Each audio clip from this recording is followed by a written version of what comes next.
Hello, everyone. This is Ed Mills. I'm with the Colorado Broadband office. So glad that you joined us. Today, I'm excited. I'm always excited when we have my buddy Nate on and my new buddy Corey.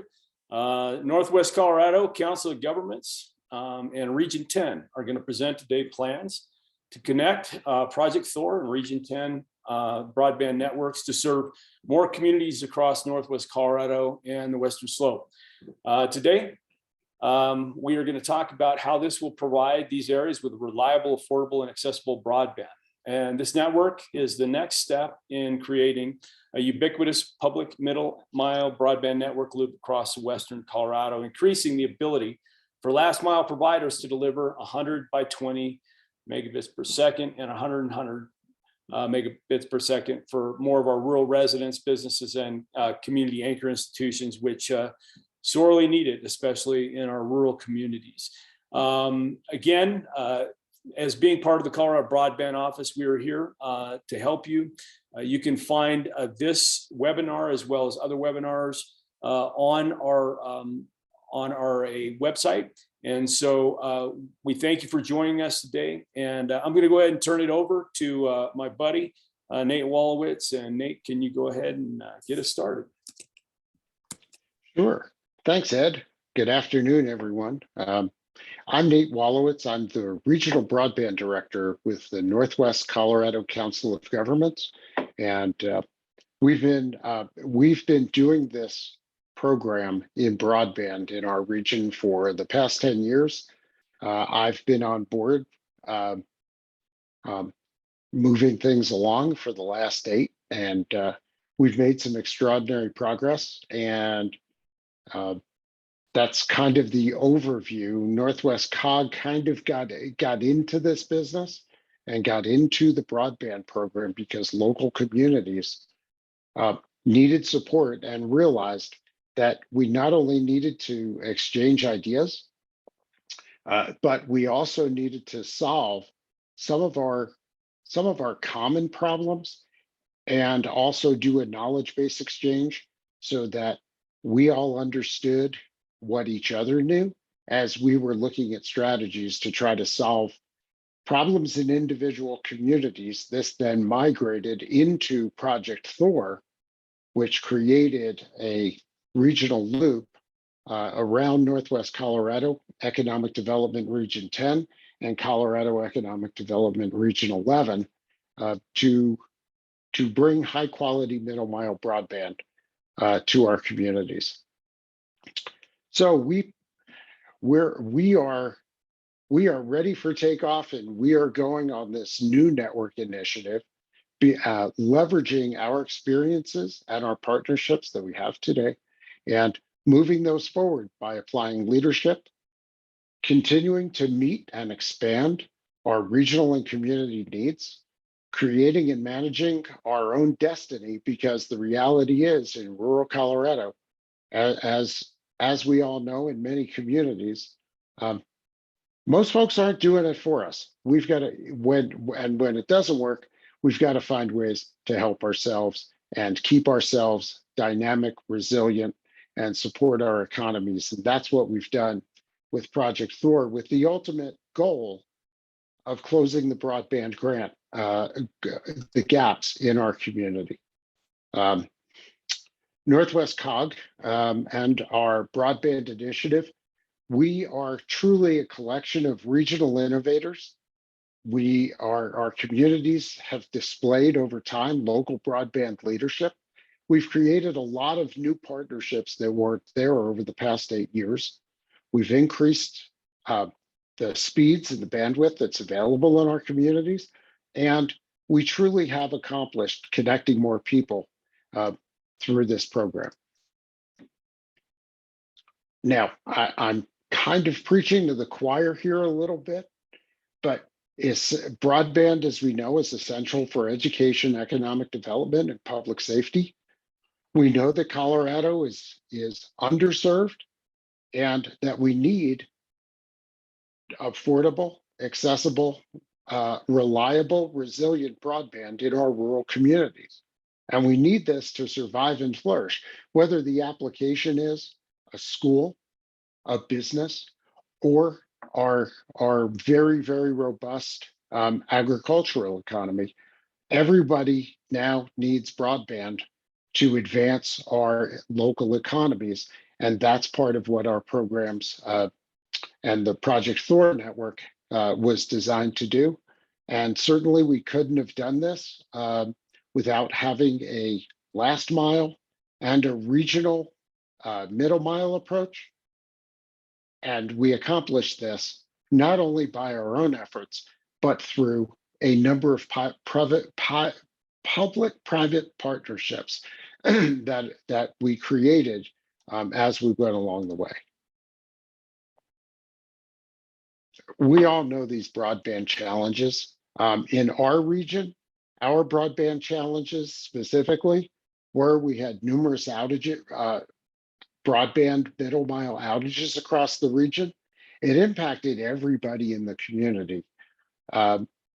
Local efforts and existing providers that were there before weren't able to reliably, affordably deliver broadband to our communities that we needed.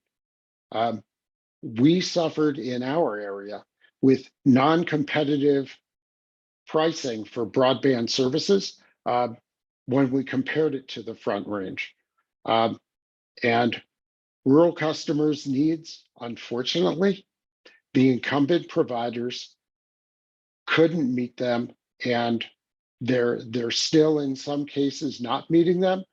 Some of that is technical, some of that is just the realities of business and economies of scale as we move forward regionally. So as we started to deploy our local broadband projects, we realized that we needed a robust middle mile to help our communities thrive. So we created the Project THOR network. The concept for the Project THOR network has been around since 2016, but we didn't get it launched till 2019 as we started to build the business plan, pull the pieces together, and get local community support. We currently cover and serve nine counties and 16 rural towns and cities throughout the Northwest Colorado region.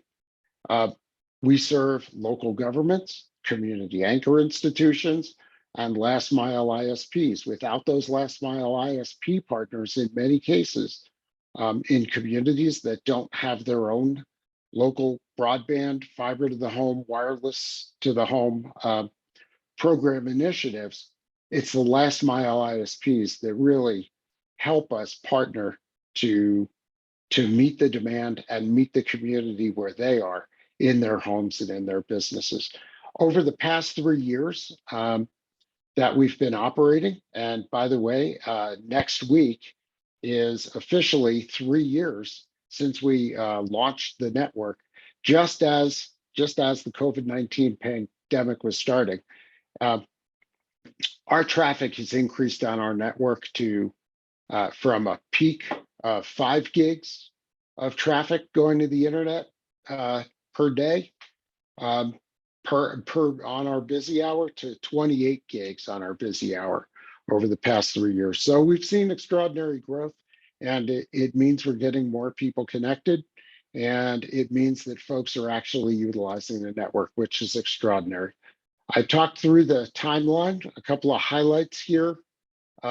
In December of 2020, we connected Silverthorne and Northwest COG to the network. So finally, the folks at Northwest COG at our office, we were able to eat our own dog food, and it's changed the productivity of our office. And from where we were to where we are now, it's allowed us to really move online and maximize our online access and take full advantage of high quality broadband at affordable prices.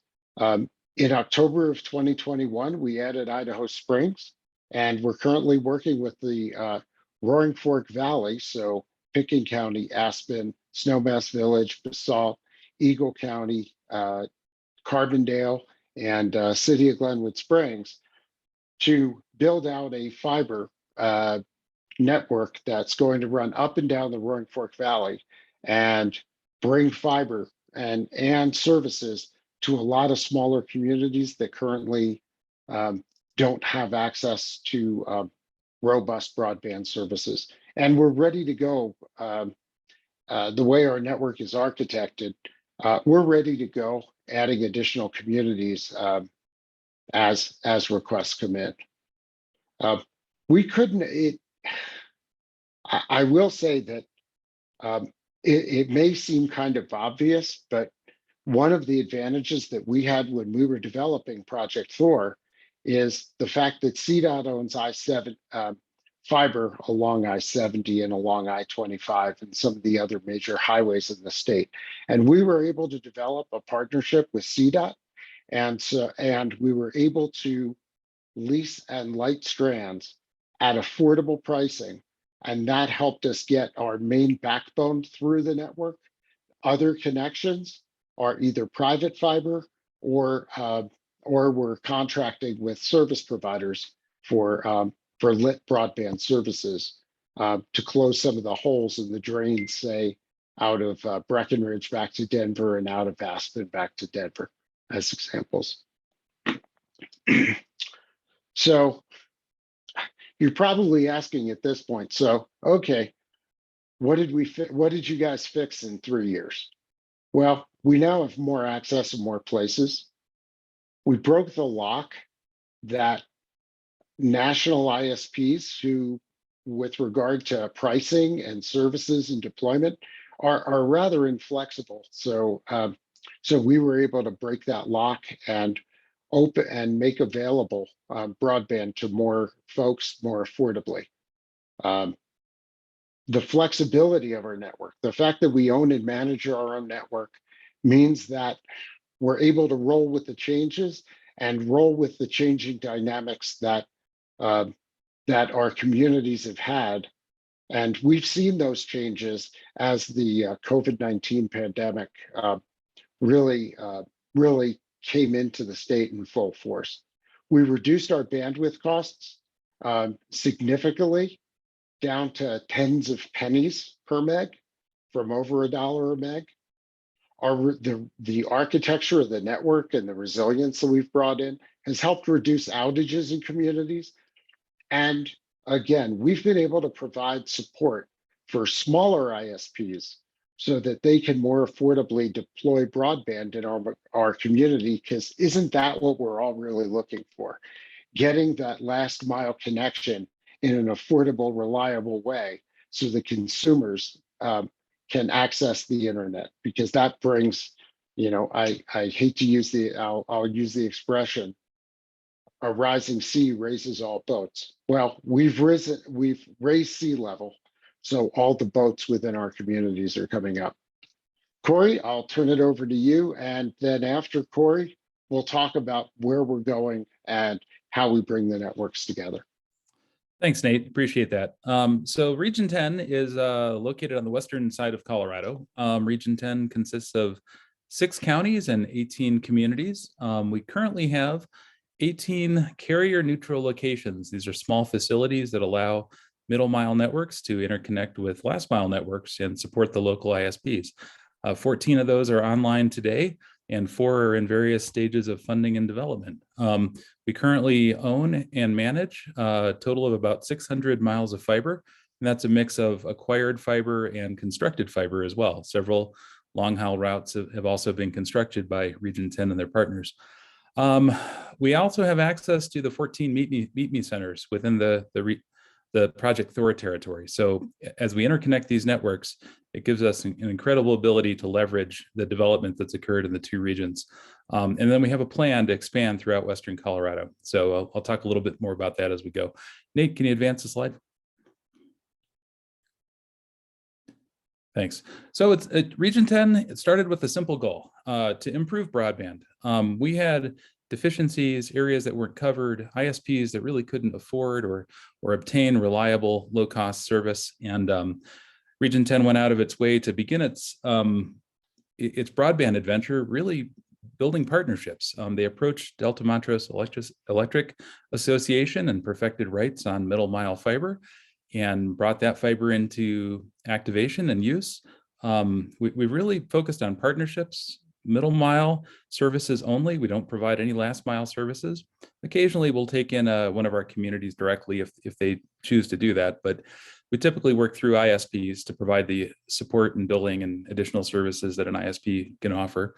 And then we wanted to make sure that we get meaningful results when we're spending public dollars and we're developing these partnerships and focusing on the large long haul routes, the middle mile fiber that we're able to deliver and move the needle for the communities. And I think there's a number of places where we can show that. So Nate, next slide, please.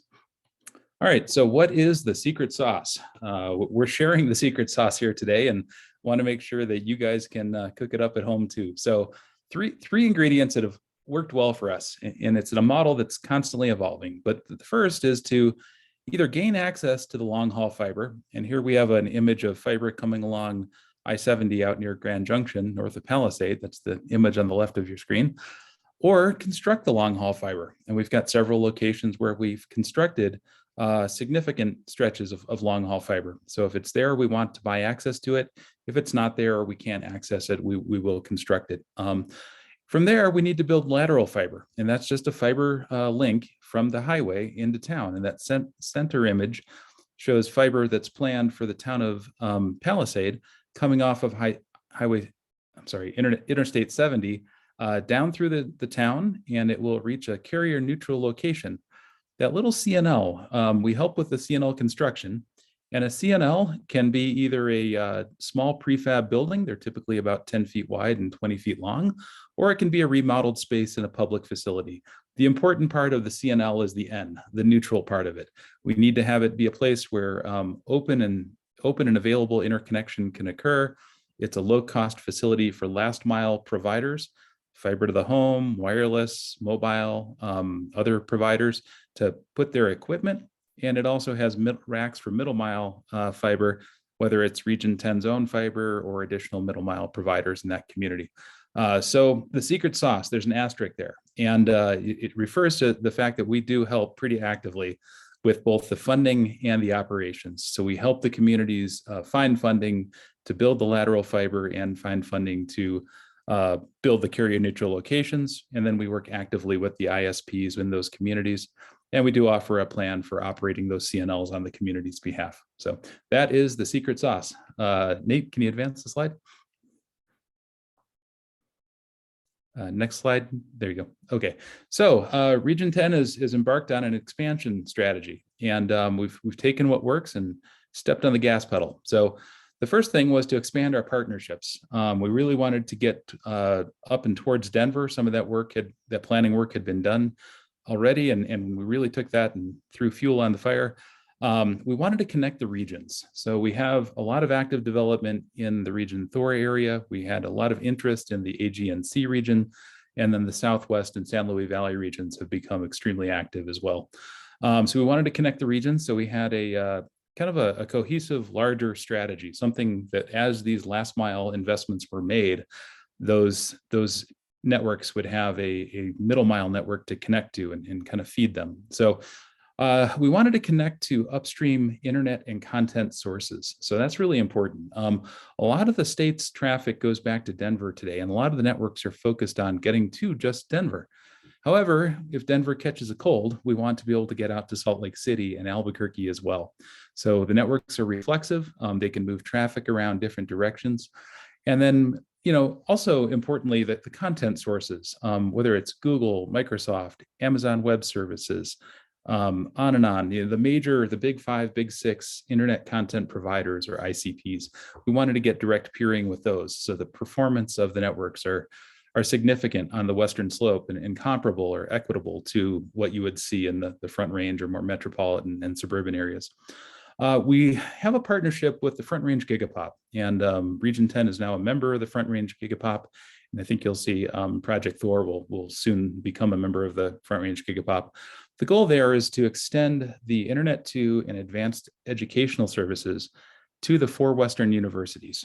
So we have a university in Grand Junction, college in Durango, university in Alamosa, and another university in my neck of the woods in Gunnison, Colorado. So those 4 universities, we'd like to make FRGP services available to those universities so they can have the same level of networking services available that you would along the Front Range between Pueblo and Fort Collins. So and the last goal of our expansion strategy is really to get fiber deeper into rural and remote communities. You can't do that if you don't have a middle mile network and a plan. We are working with several extremely outlying communities from a network point of view. They are very remote. This is Colburn, Colorado, Pagosa Springs, Colorado, all the way out to Cortez, the two tribes on the southern side of the state. We basically are trying to drive fiber further into the network. So what is the project itself? The 2022 project is a collaboration between Region 10 and Project THOR. We have agreed to share resources, and we've worked on funding models and operational models that dovetail nicely.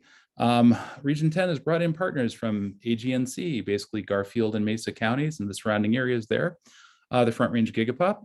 We've begun work with the Southwest Colorado Council of Governments and the Region 9 Economic Development District in and around the Durango and Cortez areas. We've worked with the tribes, and we anticipate good things with the Southern Utes and soon with the Ute Mountain Utes. We've done a lot of work in the San Luis Valley, trying to help support and get a carrier neutral location in the San Luis Valley and be able to provide services east and west, potentially north, out of that region to increase capacities and lower costs and improve reliability. And here, Huerfano County is kind of the corner of our network on the southeast side, and that really is an area that needs investment, and we anticipate a CNL there too. So the overall goal is to build a high capacity backbone. And if you look at the lower right of your screen, you'll see a little diagram. The red dots would be Denver, Grand Junction, Durango, and Walsenburg, kind of the 4 potential fiber routes around the state. This gives us internet drains into Denver, Salt Lake, and Albuquerque. Separate from that, each of our carrier neutral locations will receive 2 100 gig links at the point of turnup. So we want to make sure that as we serve each community, we build in resiliency or redundancy. That allows us to, the other primary goal is to reach those transit or upstream peering points and content providers in the 3 cities. So how do we do this? We just received a grant allocation for optical equipment. We plan on standing up 42 channels of basically 42 wavelengths. All those wavelengths will be between 100 and 400 gigs per wavelength. So it's really a significant upstream, and it's a really significant upgrade in optical capacity, the ability to move data around the network. Once that data gets to Denver and Junction and Durango, then we had to upgrade our routing capacity. So in those 3 cities, we've gone up to 72 100 gig ports in the 3 routers of those locations. So we will be able to work with our ISP partners and give them tools and capacities they've not had access to in the past. So the project also consists of new IRUs. And one of the significant IRUs is with Tri-State to extend fiber down into Cortez and into the Durango area. Another one is along the I-70 corridor between Glenwood Springs and Grand Junction. And the last will require some construction in and around Highway 160 between between Pagosa and Durango. We also have some fiber that we're working on locally, both in Denver and in Glenwood Springs, and making good progress on both of those. The last part of this network upgrade is really putting in place the management infrastructure, all the services and support, all the back end stuff to really allow us to manage a larger network like this and provide their clients access to data and troubleshooting tools and visibility to the performance of the network that perhaps they don't have today. So next slide, Nate. Okay, so next steps, once we get through this phase, the phase 2 going forward to complete the ring will be acquiring fiber down the I-25 corridor from Denver down to Walsenburg. There is existing fiber that was built about 10 years ago through a federal program that brought fiber from Walsenburg over to approximately South Fork along Highway 160. And then from there, we do need a mix of some existing construction that's underway and some future construction that we're working towards between Pagosa and Durango. And that will give us a complete sealed ring. The other piece of that is really connecting the communities along the route. So the backbone is great, but the backbone can also serve a dual purpose. It can connect each of those intermediary communities, whether you're in Pagosa Springs, Bayfield, Ignacio, whether you're in South Fork, Del Norte, Alamosa, Walsenburg. Along the way, we can drop services and make services available there. Cortez, sitting out on the southwestern corner of the state, currently has a spur of fiber going into Cortez, and we want to work with Cortez to develop a plan to build fiber over to the town of Mancos. It would benefit Mancos naturally, but then comes back up into the ring and provides a small data center that's growing in Cortez some additional access. So this will require some additional optical equipment, some additional management equipment, and obviously the fiber I already used. So next slide, Nate. So let's step back a little bit and talk a little about how you get services into your community. The carrier neutral locations, these small 10 by 20 buildings. We've identified potentially 65 of them. I think we'll come a little bit short of that number in reality, but there's potentially 65 CNLs just in the AGNC area alone in the far northwest. There's 4 that are committed. 11 of them are in design and planning right now, actively being pursued. There's up to 15 CNLs that could be developed in that area. The Southwest COG has been working on broadband for a long time and made investments over the years. And the entire Durango and Cortez Southwest area could experience as many as 10 CNLs. There's one that currently exists in Cortez. There are 3 in development, one in Durango, one in Bayfield, and one in Pagosa Springs. So we really see the ability to connect a good number of the communities throughout the Southwest as a part of this project. And the next areas is San Luis Valley. We've been working very actively with the Broadband Coordination Office in the San Luis Valley. There's 2 CNLs in that region that are currently in planning, and there's a potential for up to 15 CNLs in that area should they find a need. So next steps for us involve acquiring and or building 384 miles of fiber. That's the I-25 route, and putting the pieces together between Walsenburg and Durango and ultimately out to Cortez. Leveraging, we really have made a point of leveraging the capacities that are available in contemporary optical and routing technology. To be able to get those accelerations in speed, the ability to provide the protection mechanisms where failover occurs in milliseconds, not minutes or hours or days. And ultimately, we're building services that meet the needs of our ISP partners. We've been able to, in consultation with the last mile ISPs, come up with new products, new services that will help them. Many of these ISPs operate in multiple CNLs, multiple communities, and we've come up with some pretty creative ways to work with them. So next slide, Nate. All right, Nate, you're on.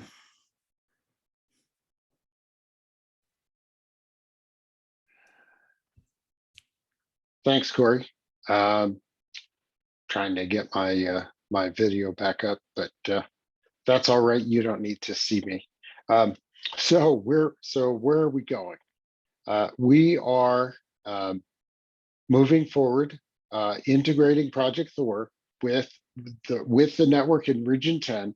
We're actually going to meet in Glenwood Springs, and then we're also going to meet in Denver because Northwest COG and the Project THOR participants have rack space in Denver in order to not only serve as an aggregation platform, but also to connect to multiple ISPs and multiple provider services, including our friends and partners at Front Range Gigapop. And with respect to Project THOR, beyond joining Region 10, this is also going to give us the ability to upgrade, and I'll talk about some of these links when I bring up a couple of maps, because it'll be a little more obvious than reading words on a page. But we want to connect to Fort Collins and onto Cheyenne. Certainly, we also want to get to Salt Lake City as for resilience and all the reasons that Corey talked to earlier. And this is going to really create a very robust middle mile interconnected network where we can all work with one another cooperatively across the region to bring benefits to the connected networks today. And we're looking forward to driving forward and providing open access middle mile to more areas across the state, including creating partnerships with communities up and down the Eastern Plains. And as CDOT pushes their fiber and makes their fiber available to us, as well as some other fiber projects, I think you're going to see some very exciting things and some good cooperation. Again, the whole focus of this is not only to connect communities and community anchors and bring more bandwidth and make more bandwidth and broadband services available to community anchor institutions, but also to last mile providers so that they can push further out into more rural communities and more rural areas affordably, so that it's a business win-win for them, and it's a regional partnership win-win for Northwest COG, Region 10, and other participating community organizations as we deploy affordable, reliable broadband, middle mile broadband across the state. So we talked about this larger West Slope network. Corey touched on receiving the DOLA grant and creating the West Slope network. These changes, plus some other operational changes that we're making on the Project THOR side, are allowing us to enter into some new fiber leases and to take our existing fiber connections on that are leased circuits and expand them from 10 gigs in communities to 100 gig pipes in configured resiliently across these communities. So any number of opportunities. It means that as these requirements for broadband continue to expand, and we look at US Treasury and the requirements of the federal grant money of 100 by 100 or 100 by 20, depending on whether it's a challenged community or not, and it's a challenging deployment or not, we'll be able to meet that. And so we will meet local governments, tribal nations, healthcare, and educational institutions as we move forward and as we advance this new interconnected network. Corey talked a little bit about the model and what it looks like today. And as you can see, the purple is the Bison network. That's the FRGP network. We're going to connect to them in Denver. And then this purple will also overlay all of our communities as we move forward. And as you can see, there will also be a connection back to Denver. And then as Corey talked about, we'll bring the southern loop together and connect the bottom of this map. So just an extraordinary opportunity to reach out and really interact. We presented a model in November 2020 of what this could look like. And so all the spaghetti brings all these networks together, including some interconnections to the Fort Collins Connection Network, and also the community-owned Trailblazer Network in Estes Park, to really integrate all the networks on, essentially take I-25 and go west across the state. And that's the first vision as we work towards finding partners and working on community development projects to also be able to find open access existing or create new open access middle mile fiber solutions to deliver these same type of solutions and the same type of affordable bandwidth and reliability to communities out on the Eastern Plains as well. So how do you get started as a community? Identify community members willing to participate, identify communities, jurisdictions, counties, municipalities, regional governments that want to partner together to address these problems. If you can, it really helps if you start with working with available resources and providers, if they're willing to work with you and if they're willing to enter into a partnership with you. Contract for a local broadband plan and an engineering study if you don't have it already, because that's going to be an essential piece as we all look forward to the possibility of communities applying for ARPA capital project fund dollars and the infrastructure bill, the IIJA funding, as it becomes available here in 2022 and 2023. There are a number of funding options as you look at it, and none of this can be done without a good, reliable funding source and without you working to create a solid business plan. You need to bring the regional and local community needs into focus. Some of the tools you can use the Colorado Broadband Office broadband maps. Those are in the process of being redone, and it's just an extraordinary resource that Colorado Broadband Office provides to all of us as a resource statewide, and they are continually working to improve it. So if you have questions, you can always reach out to Megan Gerner, who runs the mapping program over in CBO. There are DOLA planning and infrastructure grants. They're 50-50 match grants. These are extraordinary for helping you pay for those engineering studies and those broadband plans. Then we have the ARPA CPF funding that's going to become available. The application, I believe, and Ed, you can correct me if I'm wrong, but I believe the application is going to become available in the September timeframe of this year. So you need to get ready for that.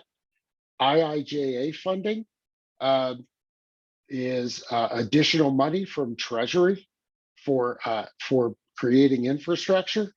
And there's another pot of money there that can be used to help us all achieve broadband equity and broadband access and broadband education in our communities. So, and for the providers, there's also the Colorado Broadband Fund that provides money for middle mile and last mile projects to actually connect communities.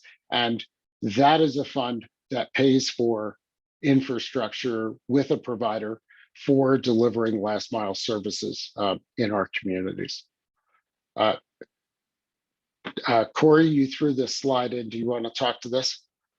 Sure, indeed. So part of the positions that both Nate and I have in our respective organizations include support from the Department of Local Affairs to provide technical assistance to the communities throughout the state. In doing that, we guide the local communities to assist in developing grant applications. So basically, we're looking for middle mile projects where there's a validated need. We can provide assistance in developing a plan, and from taking that plan into an application and getting it submitted and considered for funding. We typically plan CNLs, we plan lateral fiber, we plan connections between community anchor institutions, and we ultimately are trying to facilitate last mile investment in those communities. We also support the Colorado Broadband Office and work actively with the folks there. In addition to Ed, there's several folks, and that collaboration has proven to be very helpful. So, Nate, you're on there. Thanks, Corey. And now we're up to the most important phase, which is let's talk to you, and love to welcome your questions and and your feedback and your input for any of the three of us here. Let's be interactive, because this is where it's important, and truly beyond the middle mile network piece. My passion is helping local communities get the right solution into their communities, as is Corey's and Ed's focus. You've seen him focus on a number of different areas as well. So we're here for you. So go ahead. I have opened up the line, so anybody that would like to ask a question certainly may go ahead.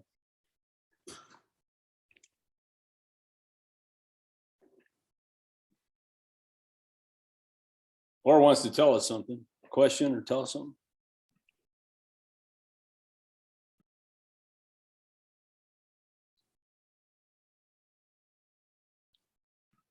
That's always a good sign that you guys covered it thoroughly.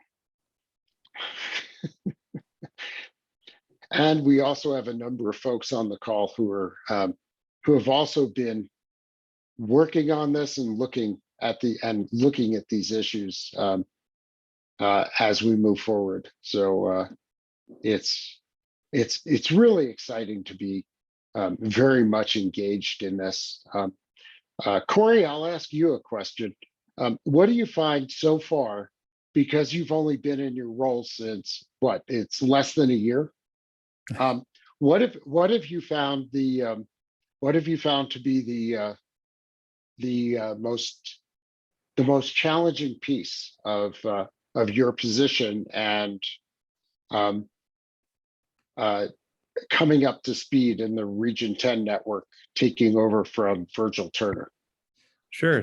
So, there's definitely a lot of work that was done by both Chris and Virgil before me that get Region 10 to this point. And I'm simply taking what they've built and accelerating that effort. So I've been active in broadband development for many years in the western side of the state in varying capacities. The most challenging part is simply having enough time on the calendar to get out and be hand in hand with the communities. So I've done a lot of traveling. You always hear that showing up is half the battle. Literally getting to the meetings, participating as actively as we like. We have a lot of planning activities and management activities that are ongoing, but I really spend the effort and make the time and do the work to make the travel happen so that I'm in the meetings face to face. COVID is now, largely behind us, we hope, and governments and ISPs are opened up to face-to-face meetings, and anytime we can sit with the community and have a whiteboard next to us and have a dialogue in person, I just find more value in that. And as a consequence, I've done a lot of travel. I spent a lot of time, and I continue to look at my calendar filling up with how do I get these 2 or 3 communities, time with each of them. And that's going well, but it's definitely a challenge. So. Thanks, Corey. We had a question. I'll just throw it out there and see which one you guys want to tackle this. Lake City has one fiber line owned by CenturyLink. How do you either work with this provider or overcome challenges? Sure. So I can take the Lake City one. I've been involved in that project. So Lake City is very remote. It's almost like a Silverton-like remote, with the exception that it does have one fiber line into it and a couple of microwave shots into it. So that's a situation where we are not able to come up with a plan to reasonably build fiber all the way down into Lake City. To get from Gunnison, you're right around 70 plus miles. You don't have a string of communities along the line. You have basically one to reach. And Lake City has a valid, significant need for improved middle mile access. So in that case, what we did was a partner of ours actually worked with the incumbent telephone company, and they were able to place some orders that encouraged upgrades to the incumbent's equipment. And that provided a lit service of a greater capacity for us to get between Gunnison and Lake City. The fiber line itself runs from Montrose, if you're familiar with the area, goes over to the Little Cimarron Valley, heads down north of Lake City, and then spurs back up to Gunnison. So Lake City is kind of a spur off that backbone to start out with. We're not able to acquire dark fiber on that route. We've tried several times and not been successful. However, in order to get faster speeds, we're able to place an order to upgrade that equipment. Separately, in Lake City, we do have a project that was recently awarded that will build community anchor to community anchor middle mile fiber within the community of Lake City. And our partner on that project will also be building out fiber to the home within Lake City. We'll reach a Gunnison County Electric Association substation so they can monitor that substation. And we have a lifeline service for Region 10 coming back from Lake City up to Gunnison. So quite a bit of activity in the Lake City area. So. Thanks, Corey. Sure. Anyone else have a question either for Nate or Corey? This is all great information. Guys been out doing the hard work for quite some time, working with the right folks and figuring out strategies to, get over some hurdles that we've had. So wealth of knowledge. We also have a wealth of knowledge online. So if anyone has anything to add to this discussion, please feel free to share. Yeah, we'll take answers too if you got answers. Exactly right.